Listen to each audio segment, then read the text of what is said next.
Seuraavaksi edustaja Maletic, minuutti 30 sekuntia. Zahvaljujem predsjedavajući, poštovani povjereniče, poštovani izvjestitelji. Preduvjeti učinkovitog nadzora su kvalitetni ulazni podaci s jedne strane i snažno postupanje po uočenim nedostacima s druge strane. Ova dva izvješća osnažuju upravo to i pridonose tako jačanju bankovne unije, što nam je svima zapravo i cilj. Upravo zato se u većem dijelu slažemo oko predloženih izvješća i ova rasprava to i pokazuje.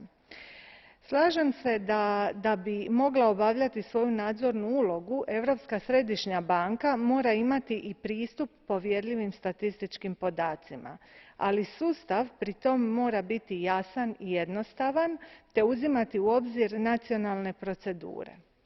Kada govorimo o izricanju sankcija, nadzor moraju naravno pratiti i mjere kojima se banke ozbiljno potiče na rješavanje uočenih nedostataka, ali pri tom je važno dobro podijeliti uloge i prava na izricanje sankcija supervizije na nacionalnoj i europskoj razini. Mislim da su za sad ova pitanja u izvješćima dobro riješena. Hvala.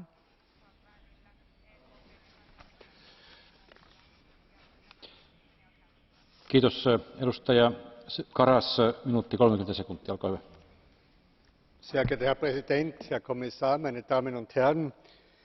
Wir sagen uneingeschränkt Ja zur Bankenunion und wir sagen, wir sind